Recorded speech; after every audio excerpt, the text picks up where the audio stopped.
Hello, everyone. This is Adam Meister, the Bitcoin Meister, the Disrupt Meister. Welcome to the Beyond the Bitcoin show. Today is August the 31st, 2020. Strong hand, long-term thinking. Unconfiscatable. Bitcoin is next. Bitcoin do not accept a new normal. Fitting in is overrated. Personal responsibility is a new counterculture. Deferral of gratification. We're in a golden age, people. Be relentless. Welcome to the show. Hello, my elite friends. We're doing this on a Monday morning instead of a slate on a Saturday night because we had a special Saturday night show. It is linked to below. Gabriel Devine was on. It was a Beyond Bitcoin bonus show. It was on the main channel.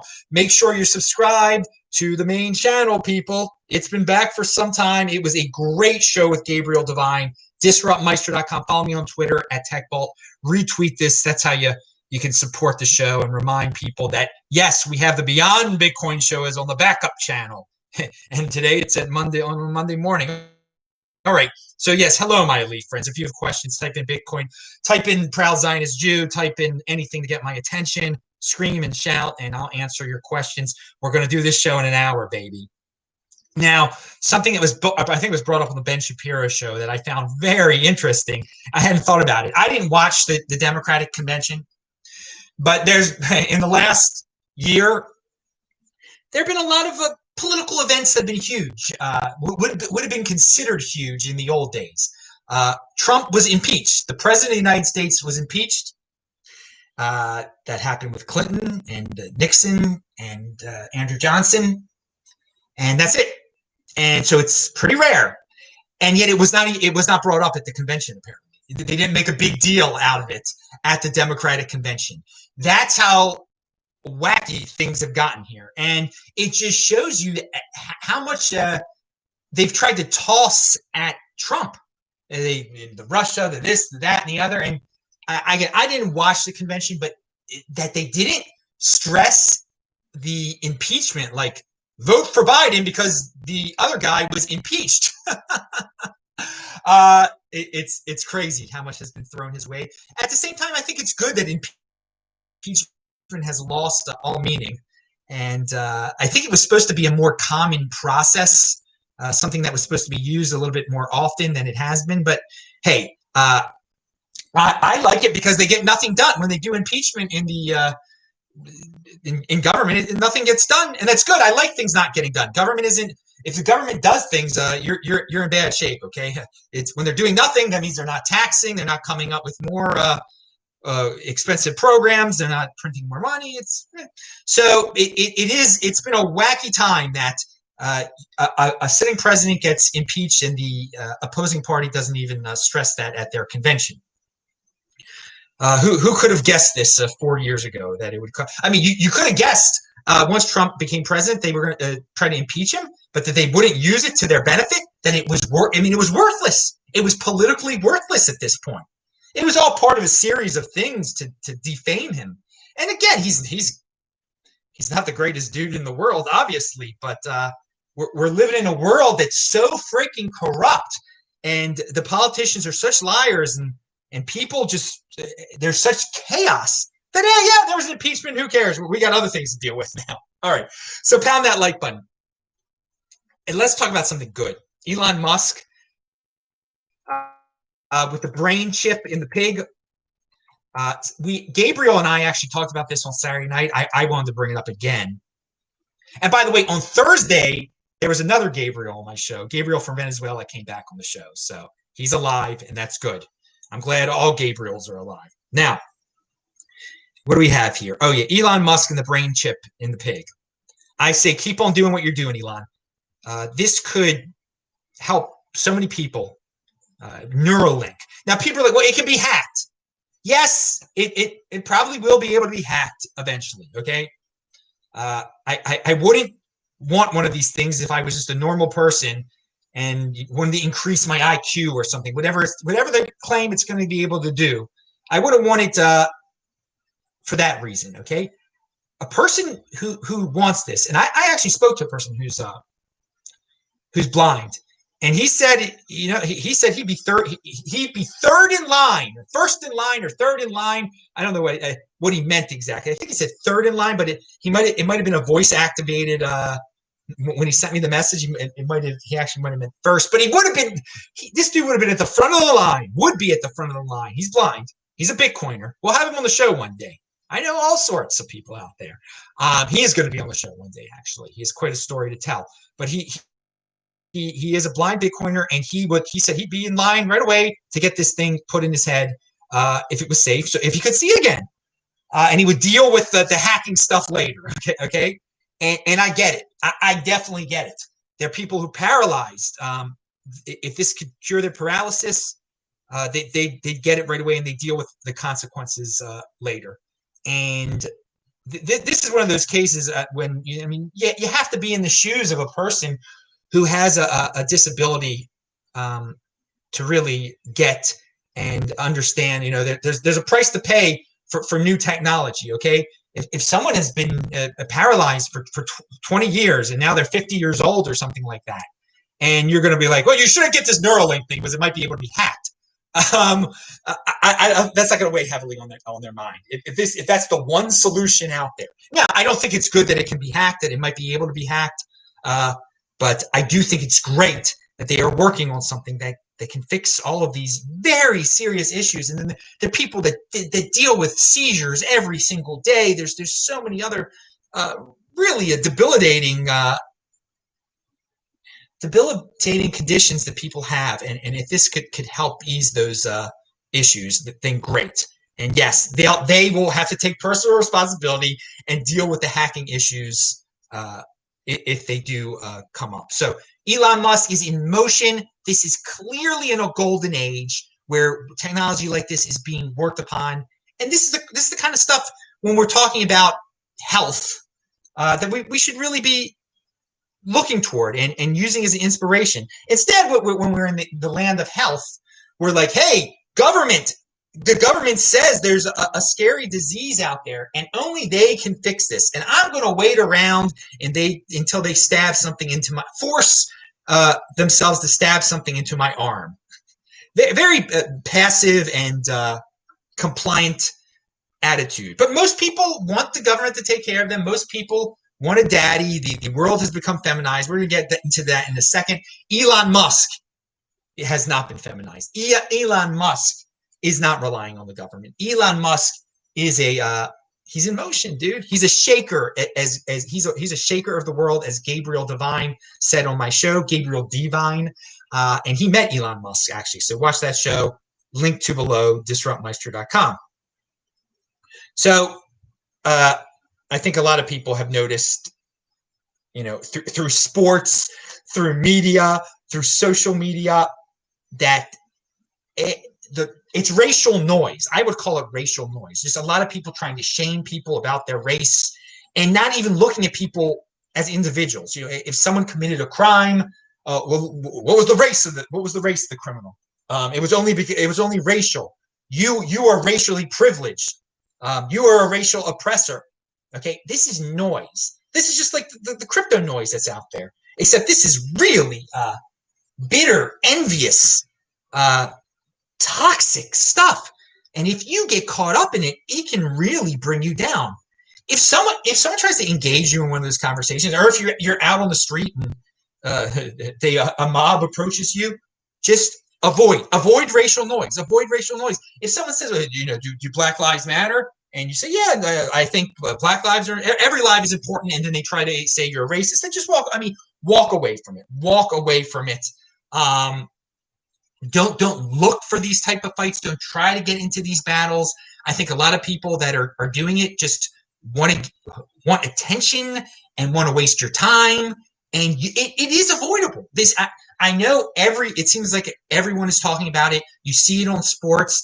If you're watching your favorite sports team and you see it and the announcers start talking about it and you really then just turn it off. Turn it off. And yeah, this is going to backfire on a lot of sports. NBA's ratings are down, but you can avoid the racial noise. And you have to think about it as racial noise. You can't be guilted and say, well, they're victims. This group's a victim. I should hear them out. No, you don't have to hear anybody out. And it's sickening that the individual is being forgotten here. That everybody makes decisions. Everybody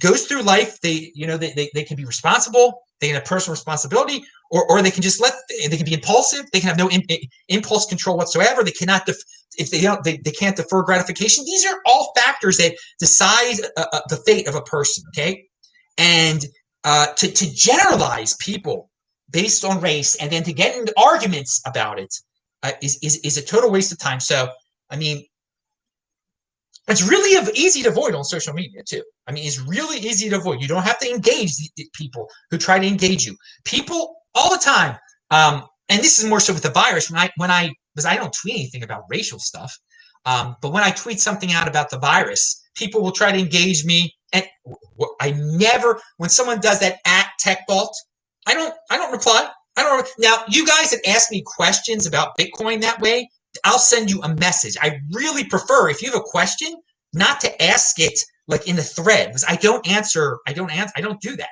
I don't add, because it just adds drama to whatever topic it might be. I don't add to those drama threads at all. If you got some issue with me, you just email me or DM me, and I will reply to you, and we can have a discussion that way. But I don't believe in adding to the drama in these gigantic threads, which become 80% noise. Whether they involve racial, social justice, this social justice term, run from it. It means nothing. Ask them what they mean. Ask them what their goal is when they want social justice or when they want racial justice. What does racial justice mean? Does that mean you want reparations? Well, say I want reparations. I want you to cut me a check. Say it. Don't be vague about it. Okay. And we're going to get into that in a second. So pound that like button. Let me see. We got UK Bitcoin Masters in the house. And don't worry, dude. This show is only going to be an hour. And it'll be done before your show starts. And please, everyone, go watch his show. Excuse me. Watch his show when this show ends. His show starts at 1, and it's 12:13 right now in Baltimore. And I'm not in Baltimore. I'm in Asheville. Do you think it's necessary to buy health insurance as one practices intermittent fasting? I don't have health insurance. But no, that's not the only reason. Dude, that's one small factor in your life. You could practice intermittent fasting and eat like a freaking pig and eat Snickers all the time. You're going to need health insurance. Okay? It's not a cure-all at all. It's not a cure. I live a very, very healthy lifestyle. And most of the time, to tell you the truth, I'm out of the country most of the time. I should be out of the country most of the year. And so health insurance if I bought health insurance in the United States, it would be meaningless when I'm in Europe or when I'm in Israel or when I'm in Australia. And the funny thing is in these countries, if you get sick, they take care. If you get in a car accident, you don't need help. You don't need insurance. If you're a foreigner, they take care of it for you. But God forbid something like that happens. But no, I would. If intermittent fasting is not a cure-all. How about that? That's the answer to that question. Whether you buy insurance or not is something you have to calculate. It's a cost benefit analysis. Okay. Because so many of these insurance, it's such a ripoff if you're young and healthy. Okay. It's a really big ripoff. Now, if you're unhealthy, it's actually it's being subsidized by the government, by the healthy people, et cetera, et cetera. How about this? Before you worry about insurance, everyone, worry about your health. Take care of your health. It's better to be totally healthy and wasting some money on insurance. It is. It's better. Okay, it's better to be totally healthy than wasting some money on insurance than be unhealthy and having insurance, because you're going to need that. Your life is just going to be shorter. All right. Do I like to go camping? Says Lance. I did enjoy to go camping when I was a little bit younger. I would like to spend more time in the outdoors than I have these last 8 years. I don't know, 5 years, whatever it is. I mean, especially this thing here. This show, my new show, Everyday Conviction, definitely keeps me from camping. Not, and I don't have a tent anymore. I had a tent at one time. Um, the last time I went camping was in West Virginia with an ex-girlfriend of mine. It's quite some time ago, and it was fun. I will tell you this. I don't know. I don't like ticks. I've had bad experiences with ticks. If I go camping, I want to be in an environment where it's tick free. So maybe it would have to be colder. Maybe it would have to be in a certain country or a certain part of the United States. I am not. I don't like. Now, at the same, I do wonder about Lyme disease. It is real, but I don't want to jinx anything either. But I think the Lyme disease really, if you have a good immune system, you might be able to fight it off. But I don't want to get Lyme disease either. I don't want to test that. And back in 2015, I think I've told this story before. When I was at my parents' house, and I had to pick them up from the airport. And it was fall, and anyway, I walked through. I walked through some leaves, and somehow a tick got on me, despite me not liking ticks. And the reason I found out the tick got on me was when I was urinating. I looked down on my scrotum, and it looked like I had a cancerous growth on my scrotum, and it was a tick. And that really freaked me out. And I pulled that thing right off, and I kept it. And it was the type of tick that gives Lyme disease. So that added to my dislike of camping, even though that was not a camping story. It is a real story, and so I'm very careful when I walk through leaves in my at my parents' house now. All right, there's a bonus story for you. I like the camping question, and I do encourage safe camping for people. It can be really fun, and it's a low cost way of having a fun vacation, I guess. And it's better for younger people. And it's anyway. I think I've told that story about the tick on my scrotum, which freaked out. It really, all of a sudden you see, like, you think you have a growth there, and you're like, oh my God, where did this come from? And then still it's not good when you realize it's a tick. Oh God. All right. Okay, so we talked about that scrotums and Elon Musk, and was it on my God, I don't even, so gross. I've kind of blacked out part of that whole memory. Uh, Now, and the funny thing is, I have friends. I have two friends who have similar stories to that. The ticks crawl up to. I mean, they crawl to warm areas, I guess, and they have had. Yeah, they've had them there. The ticks have crawled up there, and luckily they didn't get Lyme disease either. Now, okay. And there's other tick-borne illnesses also, but I do theorize that if you've got a good immune system, and God forbid you get bit by one of these ticks that has one of these illnesses, you can fight it off. And that might be true with some mosquito-borne illnesses too. But be careful when you're traveling in malaria-ridden countries. When I'm in a malaria-ridden country, when I was in Mozambique, I was very careful. I did not want to get malaria, and I didn't want to take any malaria. I didn't take any malaria pills either, because there could be side effects with various ones. And I was only in Mozambique for 4 days or something like that. But I mean, they wanted me to hang out at night outside. I'm like, heck no, I'm not hanging out outside in Mozambique where there's mosquitoes. You do not have to be worried about the mosquitoes. No, I wasn't dealing with it. Personal responsibility. Now, all right. So for some people, I mean, so let's go back to the rioters / protesters, whatever you want to call them. That you really, I would love to ask some of the, well, not love. It would be interesting if people actually ask these people what's their goal, because there doesn't seem to be a concrete answer out there. Okay, they must have something in mind. Now some of the people are just bored and it's something to do. For some people, it's performance art. You know, they've been locked down for so long, and it's amazing how that we live in just a country and a world, or a country, United States, such comfort and abundance that people are like, I'm bored. I want to show my artistic side. I'm going to go out there with all the revolutionaries, and I'm going to express myself and paint myself and hold signs, and this is my performance art, and then I can go back home and watch TV. I mean, so what are they protesting exactly when you can do something like that? I would love to know, what is the goal? Tell us something that really can be done. Do you want to totally get rid of the police? Okay, then some people are saying that. Do you want to totally get rid of the police? Do you want reparations? Do you want no government anymore? You're a total nihilist. You have no value in life. Do you just want to burn everything down? Do you think that are you being paid by some entity just to cause problems? Like, this is my job. Tell us why you're doing this. I would love to know. There's probably lots of different answers, and some of them are going to be pretty bad answers. What is the goal? But for the people who virtue signal about this too, like, okay, you're saying there's racial injustice. You're saying there is police abuse. So what is the solution? Should we get rid of all the police? Should everyone in a certain area be paid money?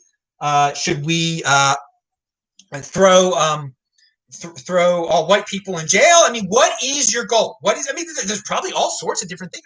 I would love to hear, because it's very vague. It's very vague. And it would be great for the NBA players and Major League Baseball players and all these people. So you're going to take off time. You're protesting that someone was killed in Wisconsin. Okay. Now, and you want to call attention to it by not going to work anymore. And now you're coming back to work. So what is the solution? What is the solution to because you're obviously very passionate about this. If you want to cancel your games, or do you just want this to drag on and on and on and on and on? I would love to hear some answers. And so some of it is going to be, we want reparations. Okay, so then we can have a discussion about how that can be. But can you straight up say it? And I would just love for some of the more prominent people just to state their case. Like, what do you want? And saying, calling attention to racial injustice. No, that's not a thing. Okay. Or I want social justice. No, that's not a thing. What is the end goal? What is the end game? So this can all end. So everything can be normal again. What will make you go back to normal? What will make you stop screaming? What will make you stop burning things down? What will make you go back to work? Okay. What is the end game? What do you want to see? Do you want to see everyone in the United States of America to have the same house, the same amount of money? Do you want everyone to have everything the same? Everything the same, because that's going to take a lot of force. All right. That's going to take a lot of stealing.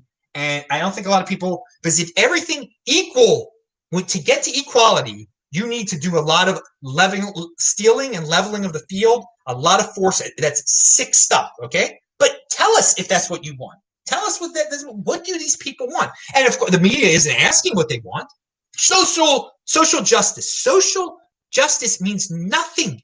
It means nothing at all. It's just a word to say when maybe you don't know what you're even talking about. You just want to do your performance art. You're bored.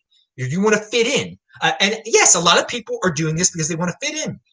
They don't know what they are protesting, and they don't know what the end goal is. So it's probably scary what maybe some of the people behind all this want. And I would love to hear it. I would love to. And some are just doing it because, like, hey, let's cause enough problems, because I put so much of my life into politics. I hate the president so much that if we burn some things down and scare people, this will get people to elect the guy that I like. And I think that's actually backfiring. All right, so yeah. So if you're going to engage, again, I don't engage these people at all. But if you get in a situation, because it's all noise, it's such noise, they don't know what they want. But you should just ask, hey, what do you want? What do you want? What's it? Do you want reparations? What is it that you want? And if they can't, again, just walk away after that too. Good idea. All right. So yeah, sports people, some sports people are calling it that this is genocide. Do they know what that word means? Do they know what that word means? Again, what do they want? I mean, if there's genocide, if they really think genocide is going on, then I can't imagine what they want. I mean, if they really understand what the word is, if they think there's a genocide going on in the United States, I mean, how do you fight a genocide? I mean, you got to destroy the people who are implementing the genocide. I mean, that's scary stuff there. But I don't think all these people. I think people are just spouting words and they want attention. And if they actually thought about what they're saying, they might take think a little bit, not say it. But no, we live in an impulsive world, in a shock value world where social media, you got to say the craziest thing to get attention. Let me see. Yeah, and I will say this, with the sports people saying it's genocide, and with the sports people calling attention to what happened in Wisconsin specifically, I think some people are going to be like, God, I mean, I wanted to watch a baseball game today. What happened to my baseball game? And they're going to further research some of this stuff and become more fed up. I mean, there's some people that are just going to go blindly along for the ride, okay? But some people are going to find the truth behind some of these clickbait headlines because they're so ridiculous, okay? So there is some backfire to all of this, but we shall see. You don't get emotionally invested in all this stuff. Keep doing what you're doing. Keep sticking with your system. I mean, my life hasn't changed at all. I mean, as I've said many, many times, there have been riots. Where I was in Los Angeles, there were riots. There's been shutting down of the economy. A person who works for themselves, who doesn't have to worry about being canceled. Yeah, I've been saying what I've been saying all along, and yeah. Get yourself into that Bitcoin overlay and pound that like button. Here, YouTube creator update newsletter. I mentioned that every month I get a newsletter from YouTube, and it's always the fluffiest social justice warrior type of stuff. This is what they want you to do on YouTube. Let me read you what they said. Read all about it. Pandemic causes surge in cute pet videos. All right, so yeah, cute pet videos. That's the big thing. That's what YouTube thinks. That people at YouTube, they're reminding you, hey guys, cute pet videos have been doing well lately. That's if you're going to talk about anything that's not accepted by the politically correct, you're going to be in trouble with YouTube. Okay, you're taking a risk. Pet videos. Go ahead with the pet videos. Now, back in the day, there used to be soap operas, and women housewives used to watch, and I guess some men used to watch soap operas. There are no soap operas anymore, at least English-speaking ones. I mean, it was big. CBS, NBC, ABC, they all had soap operas, and they all did well for a while. They're not anymore. And now, what is the soap opera? It's politics and the virus. All right.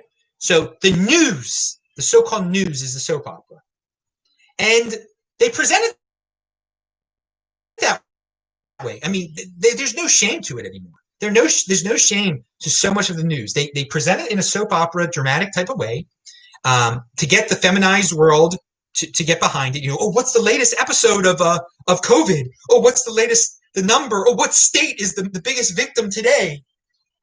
What did Trump say? What did Biden say? What did Nancy say? That's the political side. I mean, political virus, soap opera, whatever you want to call it. It is amazing. And yes, so it's a soap opera based on fear, which, I mean, the old soap operas were based on just pure drama, I guess. But this is a hyper soap opera, and you can participate in it through social media. So think of it that way. And I do wonder, though, in this feminized world, Gabriel and I talked about this. It's a combination of factors why so many men are more feminine. It's a lack of a father is a big thing. But feminization is a pretty it's an all-encompassing phenomenon. I mean, men are dressing more feminine. Men are passively aggressive. Instead of confronting each other and having discussions face to face, they do backstabby things like women traditionally did. They like drama. They eat the soy is not good. Definitely, soy has increased estrogen levels in men, which isn't good. But men want to be taken care of now. Instead of men wanting to raise a family and be responsible for themselves and be responsible for their families, there's no personal responsibility for men. Now, and men and women are different. So it's always been okay for women to be like, I'm gonna take care of your kids. You take care of me, dude. I think that's a fair trade off right there. All right. But now men want the women to take care. I mean, nobody wants to take care of themselves anymore. They want and so that is part of feminization also. But seriously, I think there's some people that get their bodies become feminized, man boobs and all that stuff. So what's going on? It's definitely eating unhealthy food is part of the physical feminization, but the mental feminization of no responsibility. I don't think eating a lot of meat is going to make you more personally responsible. I mean, it might make a teeny bit of difference. It'll increase your testosterone at least. Definitely a drop in. Oh, there's a big bug walking. Oh God, that thing is huge. Let's see how I can get this thing and scare the living. You see this thing crawling? Ah! Oh, Adam's not scared of bugs. Found that. That's manly, right? Yeah. So feminization of the world. It is sickening. It really is sickening. You know, the guys on TV. I see these clips of certain dudes on CNN. There's a real high talker over there. Now, again, he sounds real feminine because he's a high talker, and he might have some issue. But he's really feminine in his ways too. And he's complaining about Trump all the time. What's that dude? He's bald. He looks like George Costanza, kind of. It's amazing. And this is who they put on TV. I mean, this is acceptable. In the old, you can say what you want to say about Peter Jennings, Tom Brokaw, Ted Koppel, whoever the guys were back in the day. I don't even know their name. They were manly, at least. Okay, they were masculine. They weren't scared. I mean, now, God, what are you showing on Don Lemon complaining? Yeah. And what's the other one on CNN? He looks kind of manly, at least. He could be the Cuomo, but he's just a complainer. He's like a woman. He went and hid in a basement or something like that, or pretend to hide in a basement. That is so feminine. That is so I would go hide in a basement and then not really hide in the basement. All right. Yeah, police need more training. Yeah, I mean, certain police standards for police have been lowered so much. That should be talked about. Should women be police? Can a woman handle George Floyd? Can a woman handle George? There are people. Yaron Brooks said, "Yeah, a properly trained woman could handle a man the size of George Floyd without a weapon." Yeah. Okay. Sure.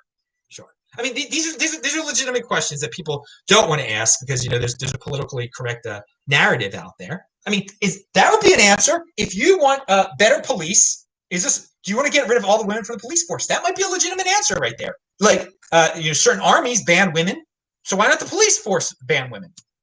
I don't know. I'm just throwing it out there for the people. To tell you the truth, the police need weight loss training, says Jorge Melendez. Pound that like button. Yes, I would say if you think the police force is inefficient, the police need to be healthy. They need to be shaped like this. All right, they need to be able to run. And yes, many cops are out of shape, male and female. It's the standards have gone down. Have real standards. No one has standards. No one knows what quality is anymore. And I reading that book, Zen and the Art of Motorcycle Maintenance, which I reviewed last week. We're going to review another book in a couple minutes. But yeah, there's something that would be. I would respect people that just said we need to have physical standards for police. This, instead of just saying let's abolish all the police. I mean, that's a legitimate thing right there. That could help make policing better. Now, and it's not just the police that need to get in shape. All Americans do. So police are kind of representing the general population in terms of what shape they're in. I've talked about Ancestry.com before, and I took a DNA test a long time ago, so I'm in the database. And over time, I've been hooked up with various relatives of mine who I knew were my relatives already. Okay, like my father's first cousin signed up for it, and then he appears on my feed because it's clear. I mean, it's good that all my relatives were telling the truth. No women cheated in my history. It looks like that definitely, because I mean, on all sides of my family, I see people that are related to me on my feed. But the reason I'm talking about this, and unfortunately, people do through these testing. I mentioned this before that I had a female friend who came running. Once she saw me at a bar or club. This is like 5 years ago. And she was so happy. She's like, I took the ancestry DNA test, and I'm a quarter Jewish. I'm like, what's going on? And what was going on was that her father's mother had an affair with a Jewish man. And that's but she was excited about it. It obviously had happened a long time ago. Well, anyway, I'm telling this is I I think I love doing the genealogy stuff. I love finding stuff about my history, and I was able finally. It shows all these third and fourth and fifth cousins that you have, and you see a bunch of names and you know these people are related to you, but you can't figure it out. You can't figure it out exactly. Like you could say, okay, this is from the Meister side of my family. This is from my mom's side, but you can't figure out where, was this my great grandfather's sister? Well, I finally figured out one just the other day. I discovered a third cousin of mine, a female third cousin of mine, our great grandparents, my Meister, Samuel Meister's sister. She is Samuel Meister's sister's great granddaughter, and I am Samuel Meister's great grandson. So she is my third cousin, and I thought that was pretty cool. That I was you got to use your head a little bit to make these connections. But the funny thing is that her family, they've been running around Baltimore just like my family's been running around Baltimore for 100 years. Well, our families were together 100 years ago. They were the same family, but over time, they separated, and they've still been around. But we didn't know that we existed at all. We didn't know we existed at all. You can see how families can be close, but over time, you completely lose track of your people. You don't know how the heck you're related to people, and who knows if we ever encountered this family. Actually, I do know that my mother's side of it, I mean, you don't need to hear all this stuff, but it's just so funny what you discover. That they owned the butcher. They owned the butcher shop, and my mother's side of the family knew that butcher shop. They lived near that butcher shop. So, okay, moving on. But Ancestry.com can be a lot of fun. I know a lot of people don't like giving their DNA away, and I can understand that, definitely. I did it a while ago, so it's fun. I don't know if anyone else is into genealogy. That is an interest of mine.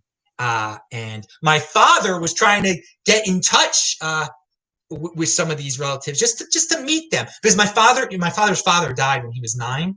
Even though my dad's a Meister, he was closer to the other side of his family. So before my father passed away, he was trying to get closer to the Meister side of his family, and not that he knew those guys and everything, but there were some, second cousins. He didn't know second cousins, and the Meisters don't even know their own darn second cousins. So many of you out there, and there's no shame in this at all. So most people don't know their second cousins at all. That's when you lose track right there from your second cousins.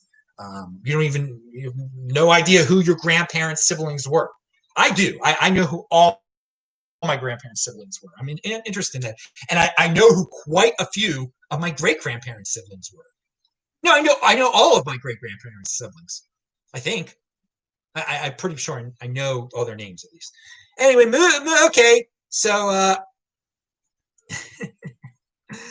a lot of stuff here. You're getting interested, and it's a good exercise. It's something for me. It's entertaining. It's fun. You're using your head. You have to do research. You learn how to use the web more. Find a Grave is a good resource. By the way, the show is live right now. The links aren't below. I'll add links afterwards. But Ancestry can be fun, and also when you're Jewish like I am, when you're not Jewish, you can see all the different backgrounds you have in you. Okay, that you're half British, you're half German, you're half this, you're half African. Unfortunately, with Jewish people, we seriously through the generations have only married one another. So it's like it says 99% Jewish. It's like that. That's not very interesting. Most Jew, it's quite funny. But we won't get into the genetic aspects of things. But some people take the genetic things way too seriously. Okay, but yes, it's my genetic background is this is like 99% Jewish. Now, Biden said he would shut down the economy for COVID again. I mean that's insane, isn't it? But people like that. People think that's a good thing. After all this, you see, if you actually have your eyes wide open right now, you can see that what was the whole point of all of this? But there's still people clamoring for it because they can't take care of themselves. On the Rubin Report, Dave Rubin had a guest on talking about corn, soy, and sugar, highly processed foods. I don't agree with the guy on everything, but something that he brought up was that like almost half Americans have diabetes or are going to have diabetes. That's really bad. Okay, and so when you're on that path that half Americans are going to have diabetes, you're going to be prone to any flu or cold that's out there. Okay, you're taking a really good preventative measure if you're not on the road to diabetes. How about that? And it's just during this whole situation, no one has been saying, well, maybe you should lose some weight, people, or very few have. That hasn't been the news. The news has been the world is ending. Oh, please come up with a vaccine. Oh, please, daddy government, save me. It isn't like, hey, you know what? You're on the road to diabetes. You're a pre-diabetic. If you get off that road right now, you're probably going to be, if you get sick with anything, you're probably going to be able to survive it. You really increase your chances of not surviving all sorts of diseases if you have diabetes. And yeah, follow the people who say follow the science out there for so many people who just blindly repeat it. You should ask them what they mean by follow the science. Because some of these people, these scientists, they get on so-called scientists, they get on TV. They say follow the science, and they were the same ones that said, eat. They still say eat soy, eat highly processed, don't eat meat. They're the ones that said meat and eggs were horrible for you. And they say, so wear a diaper on your face. The people that say wear a diaper on your face, they're the same ones that say there's a big overlap there between the ones that said, yeah, this soy stuff is really great. Be a total vegetarian and just eat this highly processed fake burger soy stuff. Now, the Tony Haller says the whole aim of practical politics is to keep the populace alarmed, and hence clamorous to be led to safety by menacing it with an endless series of hobgoblins, all of them imaginary. Yeah, there you go. That's sociopathic politics. He calls it practical politics. That's sad that that's what is. I call it sociopathic populace. But yeah, keep the populace constantly alarmed, and most of it is totally imaginary. Here's a great democracy quote from Michael Malice. Democracy is being trapped in a group project every moment of the day regarding every aspect of your life. Pound that like button. Have any of you had to ever do a work group project or a college group project? Yeah, that is the nightmare of democracy there, okay? Democracy is being trapped in a group project every moment of the day regarding every aspect. When you're in a group project, your individualism it's out the door, okay? You got to deal with the people that aren't doing any work. You got to get their slack, take up their slack. It is terrible. It is terrible. You got to worry about the other people. And so that's what democracy. You got to, do you have the best idea, but is the group so mindless that they're just going to go down a path that is going to ruin your project? Yeah, that's pretty. Democracy is being trapped in a group project every moment of the day. Those of you who have been involved in group projects at work and school can understand that one. Now, this is Pirate Beach Bum says, only in the United States can you get arrested for opening up your business and not get arrested for looting one. Yeah, this is not true in all the states in the United States. You can actually open up your business. I think maybe you could just say, only in California can you get arrested for opening up your business and not get arrested for looting one. We're entering a lawless realm here, and it's not only in California, it's not only in the United States, but we just it's getting pretty extreme in certain corners, certain cities of the United States, definitely. And Gabriel and I talked about what would be the next big event in the United States that they're going to use to scare everyone. Gabriel thought there could be a natural disaster. That's unpredictable, though. And why would that might happen in 2021? It might happen in 2022. Yeah, the next planned event. Here's a little clue. Hillary Clinton says Joe Biden should not concede on election night. That would be pretty big. That would be pretty big if Trump wins and the Democrats don't concede.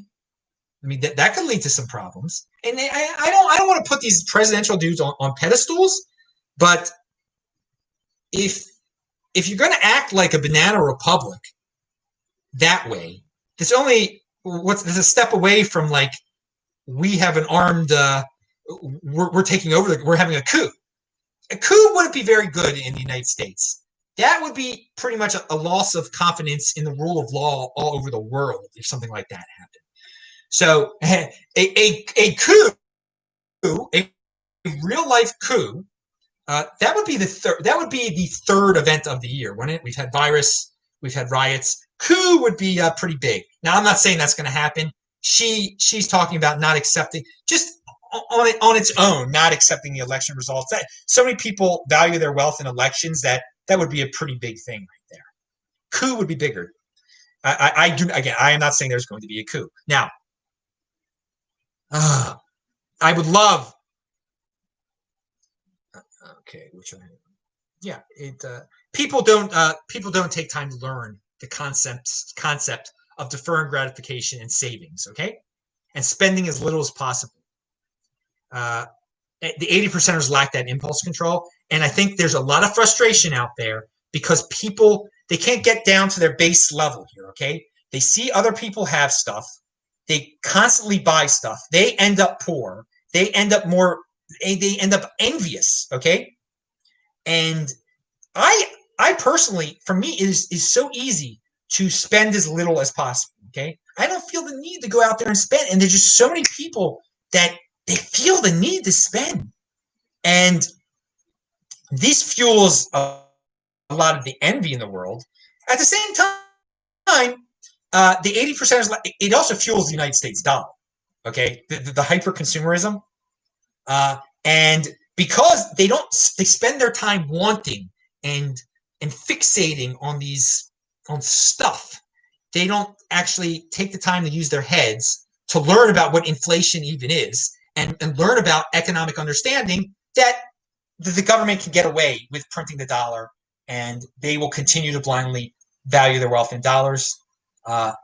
So I think again, we have free will, and if you take time to want to understand economics and to actually understand, that you're just not some machine that must buy, and that you can get rid of envy. You can just take this incredible control over your life, and well, that's why it's called, and be so much more productive. But general numbers throughout history just show that 20% of the people are always going to be more productive than 80% of the people. So 80% of the people are just going to constantly hit these pitfalls. They have free will, but they just don't take it to the next level. They don't have personal responsibility.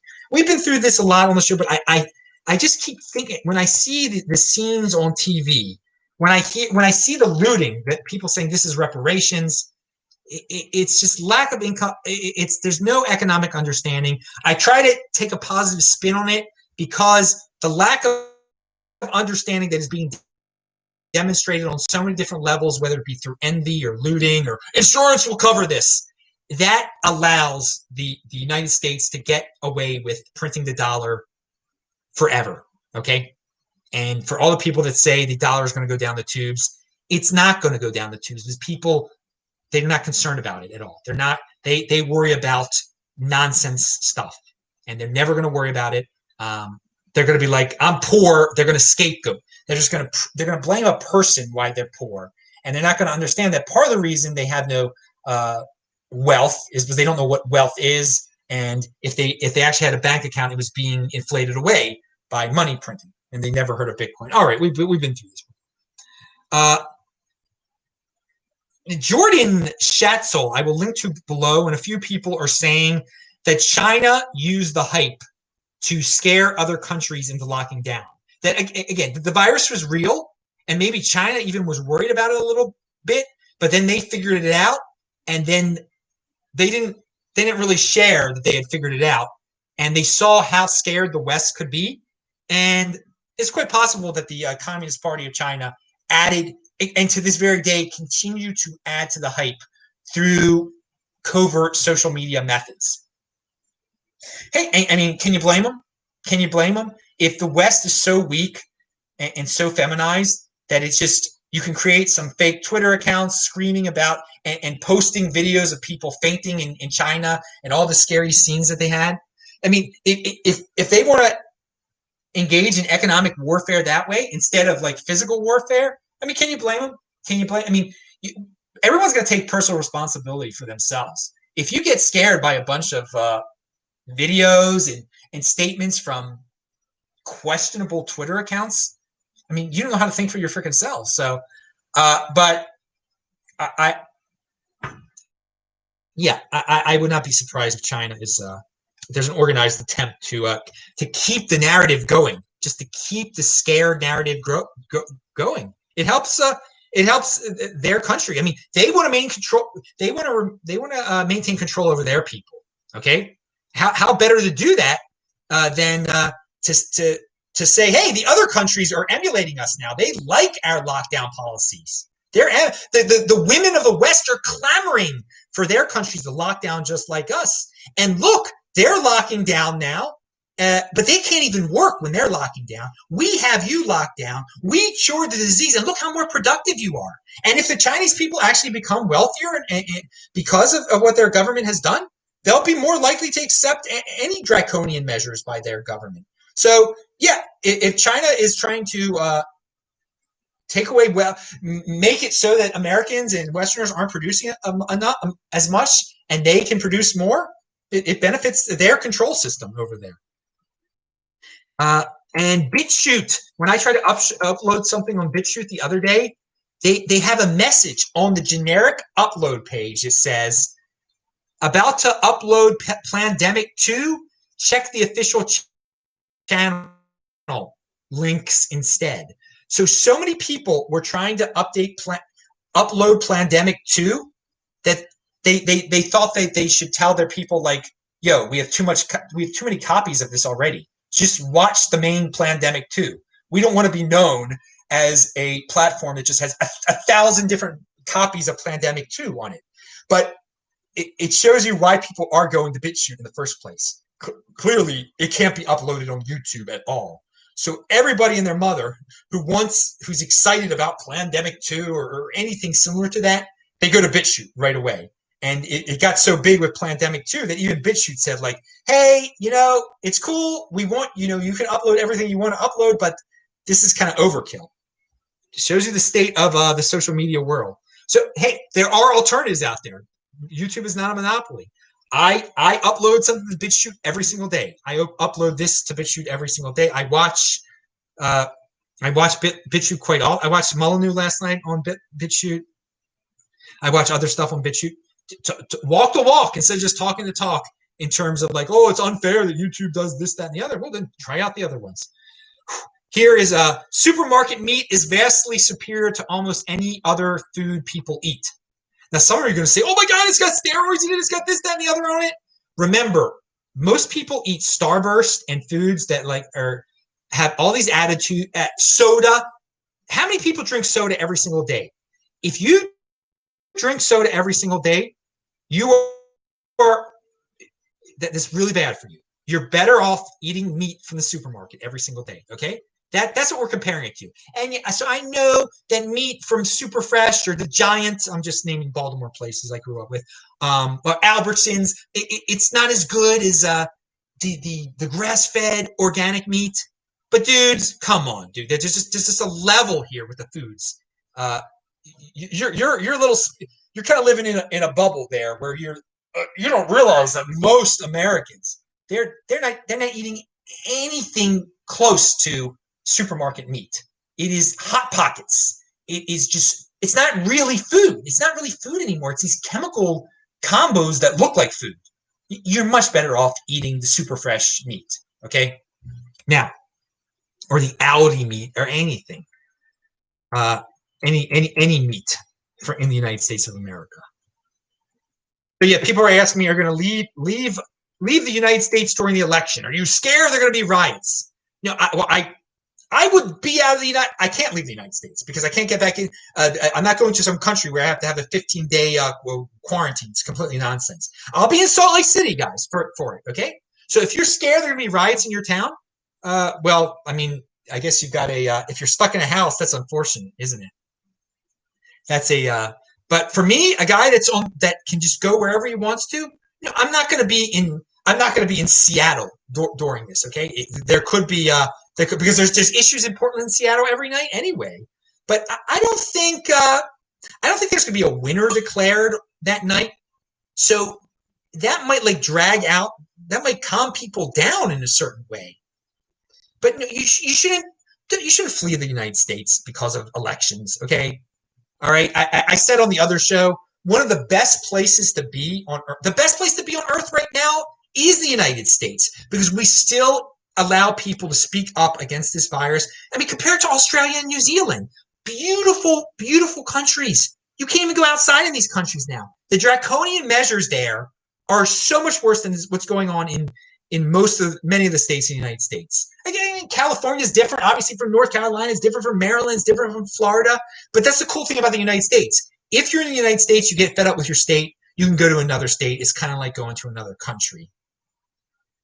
I am not. So if Trump does win, I am not that worried about the riots. I don't think they will be in places that they haven't already been in. And maybe this time around, since the Democrats controlled mayors, will just be like, wait a second, I got to do something this time because I'm going to lose my office. We didn't prevent him from becoming president, but I can't lose my own office. So I can't just let this stuff run wild like I did for the Floyd riot. So I don't think I think if Trump wins, that the riots that will happen, if there will be riots, will not be as bad as the Floyd riots or what we just had in Kenosha. Okay, I better do my book review right now. We're going to cut this show a little short because of Brian. You got to go over to Brian's channel in 4 minutes. Butcher's Crossing by John Williams. There's 3 parts to it. The middle part is the longest. It was the best. It's about the Wild Wild West in 1873, about buffalo hunting. The ending is not great. Great imagery during the buffalo hunts and during the winter. Just really, it was a rough time. It was an unpredictable place, the Wild West. There were ups and downs. There were manias. You could get stuck and you could easily die. There were prostitutes. Really good imagery he had. Now, in the ending was kind of a letdown, and maybe he was trying to guilt certain people. But you can have your own take on it. And there was a lot of entrepreneurship back in the Wild Wild West. I like seeing that. But yeah, so I recommend Butcher's Crossing by John Williams. I read it in a week. It can be really, really fast reading at times. I really hammered it down at the end there. So I really enjoyed reading lately, reading fiction. It's been a new fun thing for me. All right. And maybe I'll just end the show here before we get into these other topics. No. I do want to say one thing here.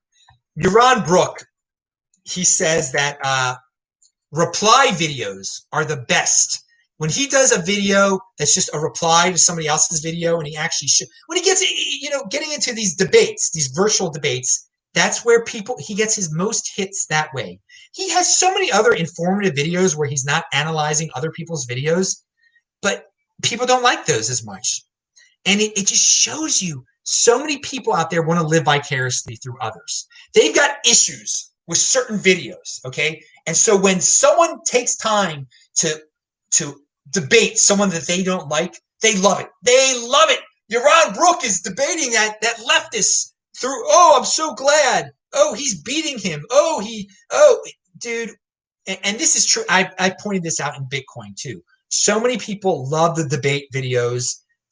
People get their jollies out of these debates. He crushed him. I mean, live your own life. Be in motion.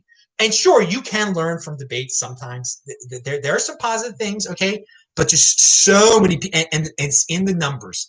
People are living vicariously through certain people, politicians, through people on YouTube, through people in the media, and then the algorithm pushes the reply videos to the top. So it's a never-ending cycle. The algorithm is conditioning the people to live through other people, to live through these debates, to instead of people creating their own original content, all right, they YouTube boosts to the top, and people choose people just repeating old content and ripping it apart and trying to say, hey, yeah, I'm the winner.